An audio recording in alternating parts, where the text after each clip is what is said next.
سڵاتانە بێ و کاتتان باش لە نێو پێشانگا و کۆڕبەندی پەروەردەیی هەولێرداین لە خزمەت مامۆستای بەڕێز مامۆستا شێرزاد حەمەدەمین غەفور بەڕێوەبەری سەرپەرشتیاری کردی پەروەردەیی هەولێر. مامۆستا گیان زۆر بەخێر بێت. سپاس. مامۆستا ئەو پێشانگایە و کۆڕبەندە یەک لەو نمونە جوانانەیە کە وەزارەتی پەروەردە بۆ زیاتر بەرەو پێچوونی پرۆسەی پەروەردە و فێرکردن ئەنجامی داوە.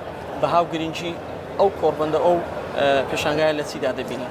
بە ناوی خوای گەورە و میهرەبان دەستخۆشتان لێ ئەەکەین لە بۆ ئەو بوومالەی ئەو کۆڕبەندە جێگای شانازیە کە وەزارەتی پەروەردە بۆ یەکەم جار کۆڕبەندی پەروەردەی بە ناونیشانی پەروەردە بۆ هەمووان ئەنجامیدا. ئەوەی کەوا زیاتر ئێمەی خۆشحاڵتر کرد کەوا پێشمەرگە و سەرۆکی کوردستان جەنابی سەرۆک بارزانی ئامادەی کۆڕبەندەکە بۆ لەبەر گرنگی بابەتی پەروەردە کە پەروەردە لە هەموو کۆڵەکانی ژیانی کۆمەلگای کوردی زەرورە. ئەوەی کەوا جێگای خۆشیە بینیمان لەو پێشکەشکردنی کۆڕبەندە سەرەتا دەستکەوتەکانی وەزارەتی پەروەردە لە پەروەردەکردن و لە پرۆسەی پەروەردە و فێرکردن لە سەردەمی کابینەی یەکەمە تاوەکو ئێستاکە. ئەوەی زیاتر گۆڕانکاریەکان دیتمان لە کابینەی نوۆم کەوا گۆڕانکاریێکی سەریع بووە، ئەویش لە سیستەمی ئیپەروەردە و لە ئیوانە و لە ئەو تەکنەلۆجیا نوێی کەوا بەکاردێنی لە ناوەندەکانی خوێندون لە وەزارەتی پەروەردە زیاتر هەم بە دوواداچوون و هەم زانیاری و هەم سەرپەرشتیکردنی ئاسانتر کردیە هەم بۆ وەزارەتی پەروەردە هەم بۆ ئێمە وەکو سەرپەرشتیاران کاتی خۆی کەوا دەچوونە قوتابخانەکان مەسەلەن لە ڕووی سیستەمی پەروەردە دەچوون هەندێک زانیاریان لە بەروبەری قوتابخانە وەرەگرت. بەروبەری قوتابخانە لەوێ نەبوو ممکنە سەرپەرشتیارەکە دەچوو ئیشەکەی بەبێ ئامانز دەبوو. بەڵام ئێستا کە هەموو سەرپەرشتیارێکە دەچیت دەستە ناو سیستەم یاخۆت لە ماڵەوە دەستە ناو سیستەمی قوتابخانەکەی چ کێشەی هەیە چ گرفتی هەیە خۆی ئامادە دەکات بۆ ئەو چارەسەرانە.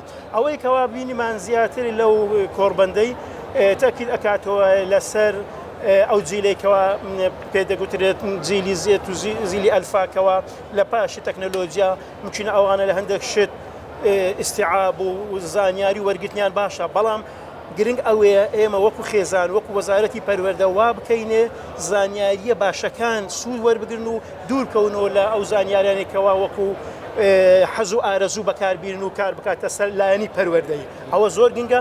ئەرچی ئێمە سەرپەرشتیارانە مامۆستایانە دایک و باوکە کەوا زانستەکە و لە خزمەت پەروەردەکە بیتن. یعنی نەوەکی زانستەکە لە خزمەت ئەوەی بیتن کەوا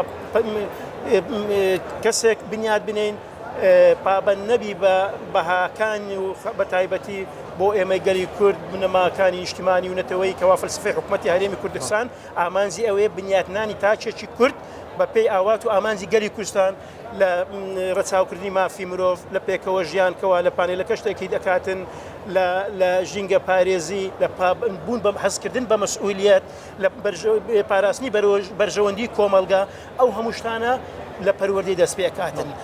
فەلسفەی حکوومەتش ڕوونە لەو ئامانزەی کەوا گوتمان بنیاتنانی تاکێک کەوا هەست بە مەسئولیەت بکاتن.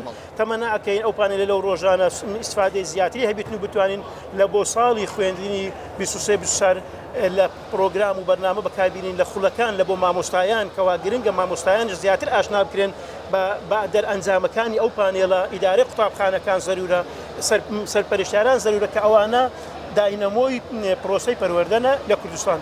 کارشکەش دەستخۆشی لەم گۆکەم وەکو تەلەڤیزۆنی پەروەردەی کەوا دەورتان هەیە و سەرکەوتوون ئینشاءڵڵا. سپاس بۆ بەڕێزیش مامۆستا شێرزاد حەمەدەمین غەفور بەڕێوەبەری سەرپەرشتی پەروەردەیی هەولێر زۆر سپاس دەکەین لەگەڵمان لەو ڕۆماندا. سپاس مامۆستا گیان دەستەکانتان زۆر سپاس.